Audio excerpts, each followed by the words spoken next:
क्या लगाए हैं, ट्रिगोनोमेट्री ना, ध्यान से समझेंगे आप। ट्रिगोनोमेट्री नाम में ही क्या लगा हुआ है जी, ट्रिगोनो लगा हुआ है ना, इसको हिंदी में क्या कहोगे, त्रिकोणमिति। नाम में ही लगा हुआ है त्रिकोण, यानी ये किस पे बेस होगा, त्रिकोण पे बेस होगा, 3 कोनों वाली फिगर पे बेस होगा। और 3 कोण वाली फिगर को क्या कहते हैं हम लोग, ट्राइंगल कहते हैं। ठीक है, त्रिकोणमिति से देखोगे कितना क्वेश्चन आएगा, तो लगभग 20 मार्क्स का क्वेश्चन रहेगा 100 में आपको। अब बताओ 20 जो है 100 का कितना प्रतिशत है, 20% है, यानी 1/5। 100 नंबर में आपका 1/5 मार्क्स जो कहाँ से आ रहा है, त्रिकोणमिति से आ रहा है। कितना इम्पोर्टेंट चैप्टर होगा ये, समझ रहे कि नहीं। त्रिकोणमिति में 2 चैप्टर पढ़ना है, एक त्रिकोणमिति पढ़ना है और दूसरा हाइट एंड डिस्टेंस पढ़ना है, ऊंचाई और दूरी। दोनों मिलाकर कितना आएगा, 20 मार्क्स का क्वेश्चन रहेगा, 20 अंक का। तो चैप्टर तो बढ़िया है, पढ़ना चाहिए हमें। नहीं, इसमें देखोगे तो 13 जो है ना, 13 अंक का जो है आपको लगभग सब्जेक्टिव क्वेश्चन रहेगा, 12 से 13 है ना। और 7 से 8 क्वेश्चन जो है ऐसा रहेगा जो MCQ रहेगा, यानी ऑब्जेक्टिव रहेगा। तो पहले हम लोग त्रिकोणमिति को अपने NCERT का जो बुक है उससे पढ़ लेंगे, सरकारी किताब जो है। नहीं, फिर ऑब्जेक्टिव के लिए आप कोई गाइड वगैरह प्रैक्टिस कर सकते हैं, या अलग से जो बुक आता है स्टूडेंट फ्रेंड वगैरह का, उसको देख सकते हैं। ठीक है, अभी फ़िलहाल समझना है त्रिकोणमिति। तो ये त्रिकोणमिति जो है ना, एक ट्राइंगल पे बेस है, पूरी तरीके से एक ही ट्राइंगल पे ही आधारित है, जिसका नाम है राइट एंगल्ड ट्राइंगल। यानी कि इसको आप हिंदी में क्या कहते हैं, समकोण त्रिभुज। पूरा त्रिकोणमिति इसी पे आधारित है, समकोण त्रिभुज पे। ठीक है, किस पे आधारित है। और समकोण त्रिभुज का मतलब क्या होता है, ऐसा त्रिभुज जिसका एक कोण कितने डिग्री का हो, 90 डिग्री का हो। इस बात को जानते ही है, समकोण त्रिभुज का मतलब ऐसा त्रिभुज जिसका एक कोण कितने डिग्री का हो, 90 डिग्री का हो। बात आई समझ में। समकोण त्रिभुज का मतलब क्या होगा, ऐसा त्रिभुज जिसका एक कोण कितने डिग्री का हो, 90 डिग्री का हो। ठीक है। अच्छा, आप एक सर्कल बनाएंगे तो इसमें कितना कोण बनेगा, 360। अगर मैंने सर्कल को ऐसे फाड़ दिया बीच बीच, तो ये सेमी सर्कल बन गया, इसमें कितना कोण रहेगा, 180, कि नहीं रहेगा ना। अगर इसको भी मैं 2 भाग में बांट दूँ तो ये 90 इधर है, 90 इधर है कि नहीं, यानी ये वाला बन गया 90 डिग्री। क्या बन गया ये, और 90 डिग्री को हम लोग क्या कहते हैं, समकोण, है ना। क्या कहते हैं, समकोण, यानी कि राइट एंगल। बात आई समझ में यहाँ तक। तो जब आपको 90 डिग्री बनाना होगा तो आप सीधा सीधा बनाएंगे ना, बताइए, ये 90 डिग्री है कि नहीं है। और इसी से अगर हम ऐसे बना दिए तो क्या बन गया, त्रिभुज बन गया।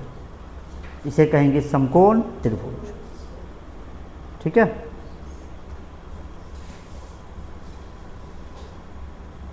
ये क्या बन गया हमारे लिए, समकोण त्रिभुज। नहीं, ये क्या बन गया हमारे लिए, समकोण त्रिभुज। कोई दिक्कत है? अच्छा, इस समकोण त्रिभुज में 90 डिग्री कहाँ पे है, ये वाला है समकोण ना, ये वाला क्या है, समकोण है। एक त्रिभुज में कोण कितना होता है, 180 डिग्री का। अगर 90 ये हो गया तो ये दोनों मिला करके 90 डिग्री आएगा। नहीं, यहाँ पे 90 डिग्री ये है और यहाँ पे 90 डिग्री ये। यहाँ तक कोई दिक्कत बताइए। समकोण त्रिभुज आ गया समझ में, ऐसा त्रिभुज जिसका एक कोण कितना हो, 90 डिग्री का हो। अब ध्यान समझिएगा, समकोण त्रिभुज में एक भुजा ये है, एक भुजा ये है और एक भुजा ये है ना। 90 डिग्री के ठीक सामने में जो तिरछी भुजा आपको दिख रही है, इस 90 डिग्री के ठीक सामने में ये भुजा जो दिख रही है, इस 90 डिग्री के ठीक सामने में ये भुजा जो आपको दिख रही है, तिरछी भुजा जिसको कहते हैं, इसे हम लोग कहते हैं कर्म। क्या कहते हैं, यानी कि हाइपोटेनस। समझ में आ गया? 90 डिग्री के ठीक सामने में जो भुजा दिख रही है वो क्या है? कर्ण है। कोई दिक्कत नहीं। तो इस त्रिभुज में कर्ण कौन सी है? ये वाली, ये वाली, ये वाली, ये वाली ना? हाँ, ये कर्ण है। अच्छा, कर्ण को हम लोग हाइपोटेनस कहते हैं, यानी एच से हमेशा दर्शाएंगे। किससे? एच से। कोई दिक्कत नहीं। इसमें कर्ण कौन सी है? ये वाली कर्ण है, यानी कि ये हाइपोटेनस है। कोई दिक्कत है यहाँ तक? बताओ। तीनों भुजा में जो है ना, कर्ण जो होती है सबसे बड़ी भुजा होती है, सबसे बड़ी भुजा, है ना? अगर यहाँ से आप इसको तोड़ के इसको नीचे गिराएंगे तो ये आगे आ जाएगा, यानी इससे ये बड़ा है कि नहीं? अगर आप इसको यहाँ से तोड़ करके सीधा करेंगे तो ये वाला जो भुजा है इससे भी बड़ा आगे आ जाएगा, यानी कर्ण जो होती है सबसे बड़ी भुजा होती है। याद रखना आपको, कर्ण क्या होती है? सबसे बड़ी भुजा होती है। ठीक है, तो एक भुजा का तो नाम हो गया कर्ण। अब हमारे पास बचा कितना? 2 भुजा ना? कौन कौन सा बच गया यहाँ? एक ये बच गया और एक ये बच गया। इसमें कौन है? ये तो कर्ण हो गया। एक ये है और एक ये है। इसमें कौन सा बच गया है? ठीक है ना? मान लो मैं यहाँ पे खड़ा हूँ, है ना? तो ये जो धरती है मेरे लिए, ये वाला फ्लोर जो है, ये क्या है? आधार है हमारे लिए। क्या है? आधार। मेरे सामने जो दीवार दिख रही है ना, वो क्या है? लंब है कि नहीं? तो अगर कोई व्यक्ति मान लो यहाँ पे खड़ा हो रहा है, यहाँ पे खड़ा हो रहा है कि नहीं? इस एंगल पे खड़ा है, तो इसके सामने में ये दीवार है कि नहीं है? तो ये क्या होगा? लंब होगा, है ना? और ये यहाँ पे खड़ा है ना, तो ये क्या होगा? आधार होगा। आधार को हम लोग बेस कहते हैं और लंब को हम लोग परपेंडिकुलर कहते हैं।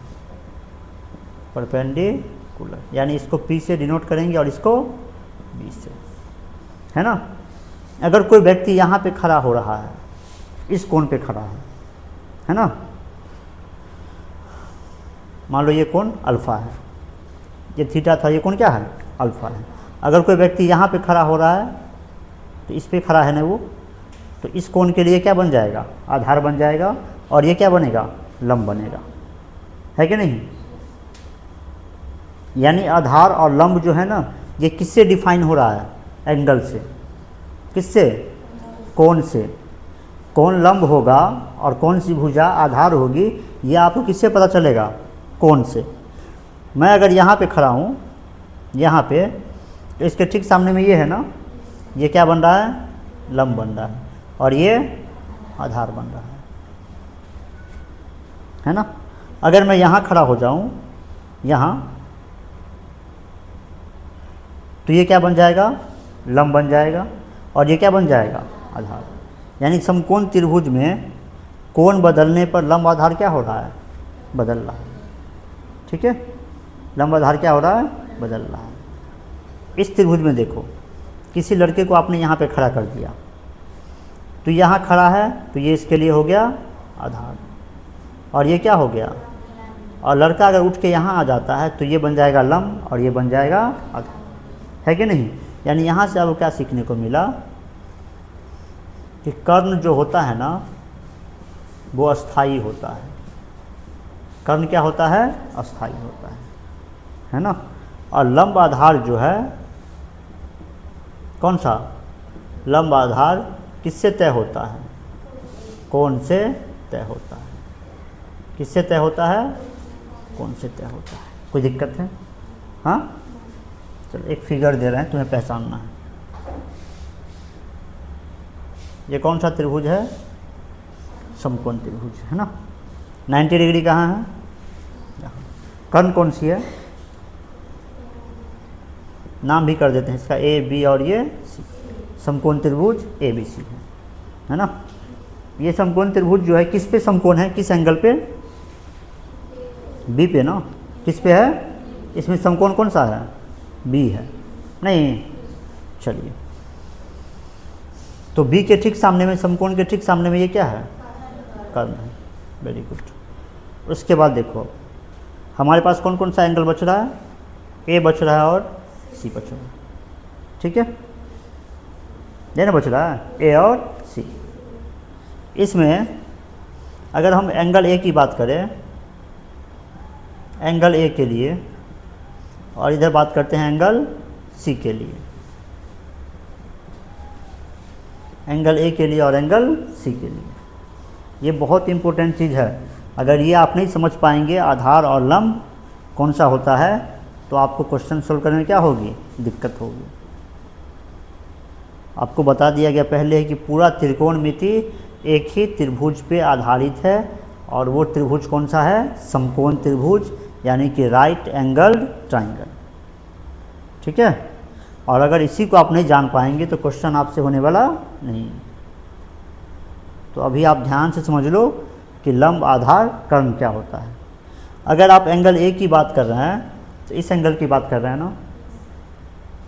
देखिए ये तो कर्ण हो गया, अब ये लंब होगा और ये आधार होगा। लंब कभी ये होगा, आधार कभी ये होगा, लंब कभी ये होगा, आधार कभी ये होगा, है ना। ये डिफाइन करेगा कौन, एंगल। अगर एंगल ए की बात कर रहे हैं आप, तो इसके सामने में ये वाली जो भुजा है यानी बी सी जो है ना, लंब है कि नहीं। और ए की बात कर रहे हैं तो ए बी क्या है, आधार है। बात समझे कि नहीं समझे। यहाँ पे अगर सी की बात कर रहे हैं आप, तो सी के लिए जो एंगल सी के लिए ये ए बी क्या बनेगा, लंब बनेगा। नहीं, एंगल सी के लिए जो है ये बी सी क्या बनेगा, आधार बनेगा। यहाँ देखिए ये लंब क्या बन गया, आधार, और ये आधार क्या बन गया, लंब। यहाँ तो कोई दिक्कत है, बताओ, लंब आधार करने में कोई दिक्कत है नहीं ना। चलो अब आ जाओ आगे। एक समकोण त्रिभुज में क्या क्या आपने देखा, एक लंब देखा, एक आधार देखा और एक कर्ण देखा। ठीक है, एक फॉर्मूला आपको याद रखना है। समकोण त्रिभुज का जो लंब होता है, आधार होता है और क्या होता है, कर्ण होता है। तो अगर हम लंब का स्क्वायर करके, है ना, आधार का स्क्वायर करते हैं, इन दोनों को जोड़ते हैं ना, तो हमें मिलता है कर्ण का स्क्वायर। बात आई समझ में।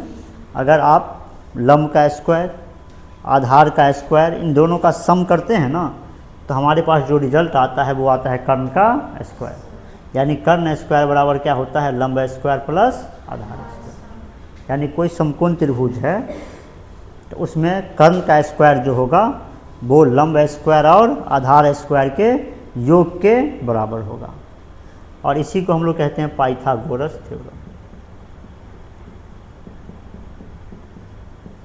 समझे।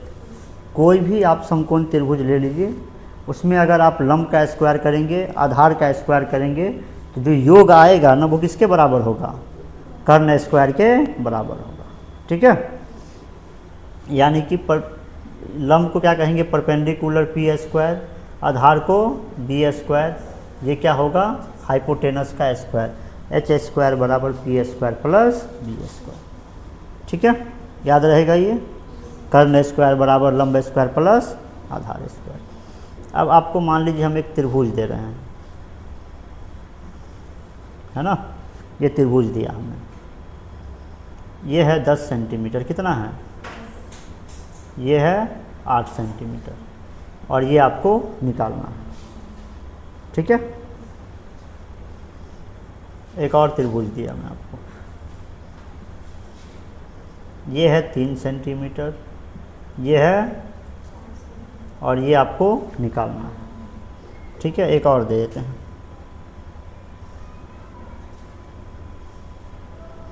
ये आपको दे देते हैं हम, यहाँ ये निकालना था, ये वाला, ये कितना दे देते हैं, 8 सेंटीमीटर, और ये आपको निकालना है। ठीक है, अब कैसे निकालेंगे, देखिए हम ये मान लेते हैं कि इस त्रिभुज का ई भुजा जो है, ये एंगल ए है, ये बी है और ये सी। देख लो कौन, रख दो, ए बी और सी है, ये ना मान लेते हैं, ए बी और ये सी। ठीक है, तो इसमें कर्ण कौन सा है, कर्ण AC ना, हाँ। अच्छा ये वाला लंब होगा, ये वाला आधार होगा, या फिर ये लंब होगा और ये आधार होगा, यही ना होगा। हमको पता है कि कर्ण स्क्वायर बराबर यानी कि AC का स्क्वायर होगा वो लंब स्क्वायर यानी कि AB का स्क्वायर प्लस BC का स्क्वायर, नहीं होगा? हाँ, होगा कि नहीं होगा? अब AC दिया हुआ कितना है, तो इसका स्क्वायर AB कितना है प्लस BC स्क्वायर, ये कितना बनेगा? अच्छा इधर आएगा तो ये 64 बराबर BC स्क्वायर वाला कितना बन रहा है ये, नहीं। अच्छा BC बराबर होगा ये √36 सेंटीमीटर स्क्वायर यानी कि 6 सेंटीमीटर। कोई दिक्कत है? हाँ, नहीं ना। इसमें क्या होगा देखिए ध्यान से, नामकरण कर लेते हैं। इसका नाम क्या देते हैं? A, इसका B और इसका C। अब बताइए आप, ये कर्ण है ना, AC स्क्वायर बराबर ये AB का स्क्वायर प्लस BC का स्क्वायर। AC निकालना है, AC स्क्वायर, AB कितना 3 सेंटीमीटर और BC कितना, AC स्क्वायर बराबर ये कितना बनेगा, और ये AC स्क्वायर बराबर 25 सेंटीमीटर स्क्वायर, नहीं AC बराबर कितना 5। ये निकाल लेंगे आप, खुद से निकालिए इसको।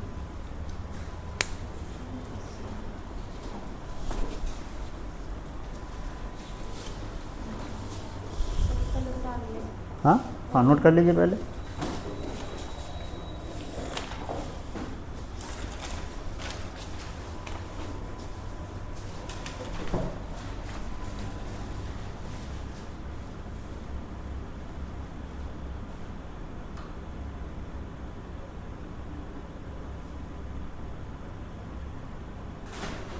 त्रिकोणमितीय अनुपात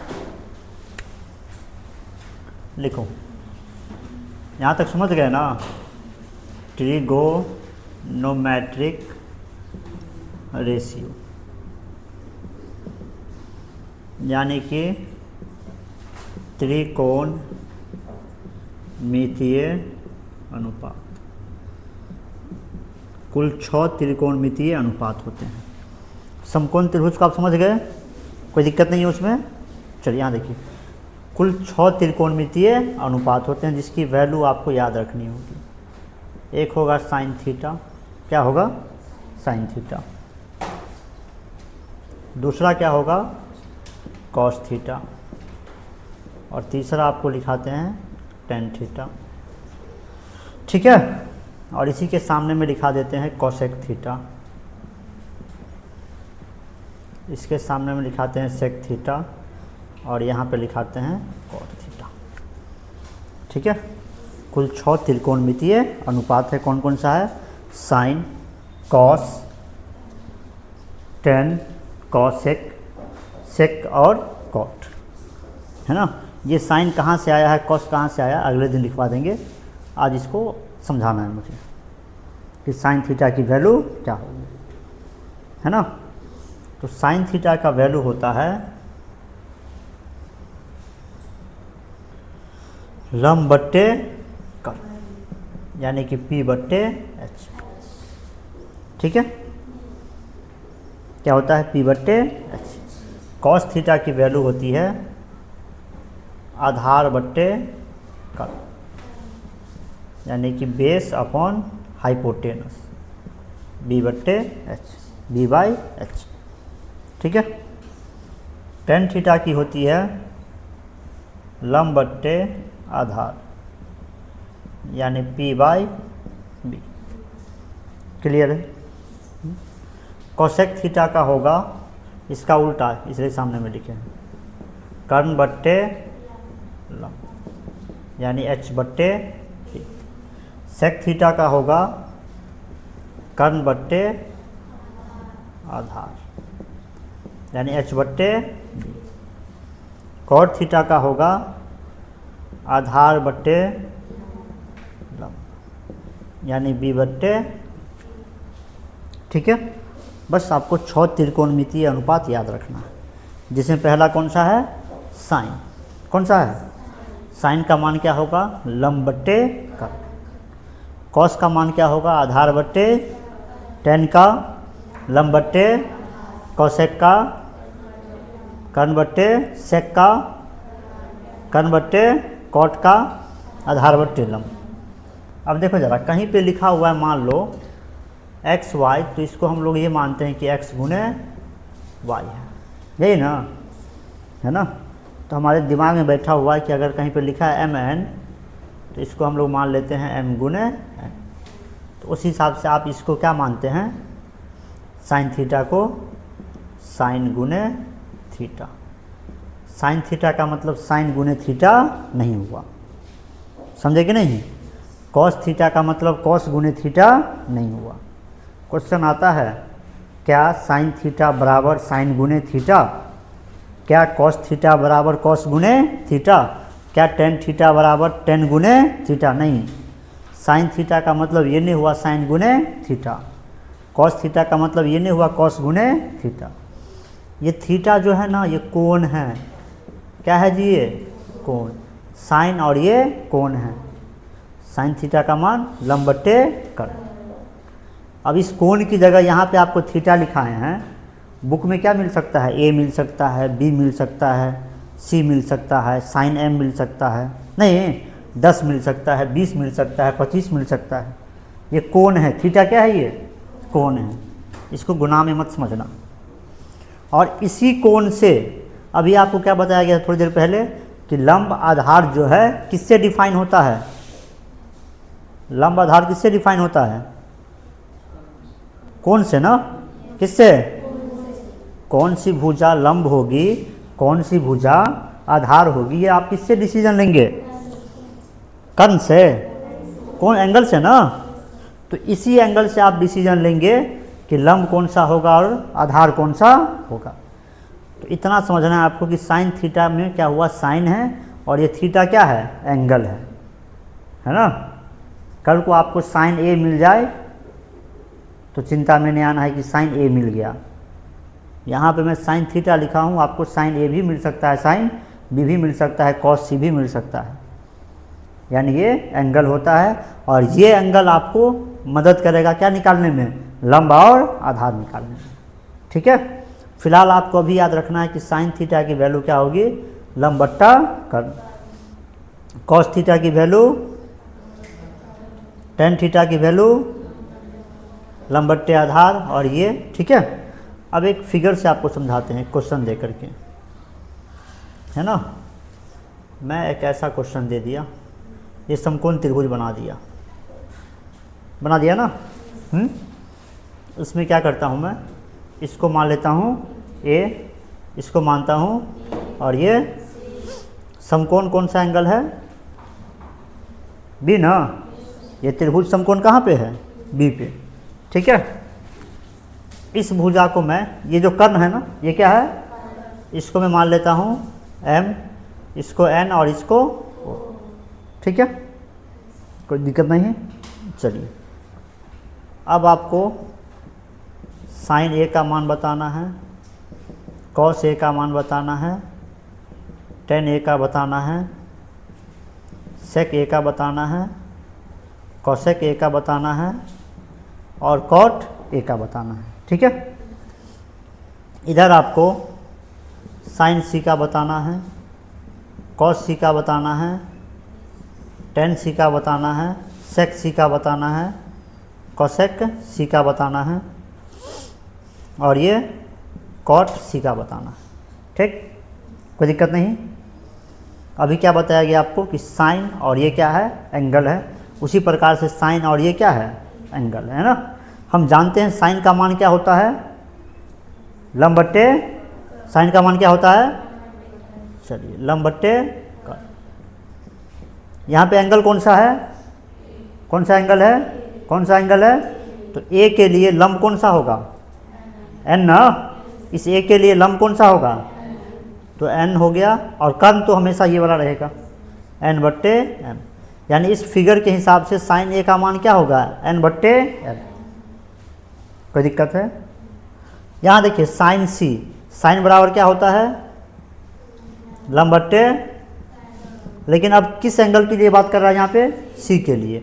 सी के लिए लंब कौन सा होगा? ओ, और कर्ण तो हमेशा ये वाला रहेगा। समझे कि नहीं? ये ए और सी हमें लंब खोजने में पता हेल्प किया कि नहीं किया है? ये जो हमने लंब लिया है यहाँ पे एन को और यहाँ पे ओ को, ये किससे डिसीजन लिया हमने? ए और सी को देख करके। तो वही ये वाला एंगल है थीटा, ये एंगल। बात आई समझ में? अब यहाँ देखिए कॉस ए, कॉस का मान क्या लिखा है वहाँ देख लो एक बार, आधार बट्टे, कॉस का मान क्या है? आधार बट्टे कर्ण। अब बताइए यहाँ पे कौन सा एंगल है? कौन सा एंगल है? ए के लिए आधार कौन सा हुआ?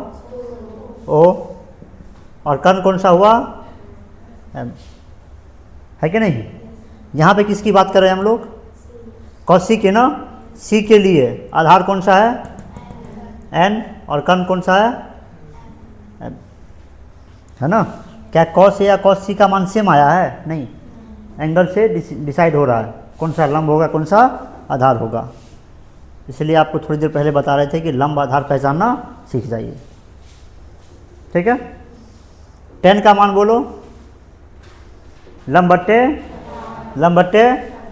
तो यहाँ पे टेन ए है ना? ए के लिए लंब कौन सा? आधार कौन सा? है ना? टेन ए का मान क्या आ गया? एन बाई, यहाँ पे टेन बराबर लंब बट्टे आधार। सी के लिए लंब कौन सा होगा? आधार कौन सा होगा? एन ना? हाँ, नहीं समझे? यहाँ देखिए सेक ए, सेक बराबर क्या लिखाए हैं? कर्ण बट्टे आधार ना। बोलो कर्ण कौन सा है? कर्ण कौन सा है? एम। किस एंगल के लिए बात करें आप? ए के लिए आधार कौन सा? एम बट्टा ओ। सेक सी का निकालिए, कर्ण बट्टा किस एंगल की बात कर रहे हैं आप? तो कर्ण तो ये रहेगा एम, आधार कौन सा रहेगा? M by N. निकाल लेंगे कौसे के कॉटे। ये समझ में आ गया कि नहीं आया? अगर यहाँ तक आपको समझ में आ गया है तो कल हम लोग ईजिली आसानी से पूरा 8.1 को ख़त्म कर लेंगे, क्योंकि उसमें जो है ये 8.1 त्रिकोणमिति का पहला चैप्टर है और उसमें इसी से क्वेश्चन है। इसी फार्मूला को यूज करते हुए सारे क्वेश्चन को करना है। कौन से फार्मूला आपको याद रखना है? साइन थीटा बराबर कॉस थीटा बराबर टेन थीटा बराबर कॉट थीटा बराबर सेक थीटा बराबर और कॉसेक थीटा बराबर। बात आई समझ में? आज कोई दिक्कत नहीं हुआ? हाँ, सब कुछ आ गया समझ में? जो बताया गया रिवाइज कर लोगे इसको? चलो इतना ही करके आना आज, नोट कर लो पहले।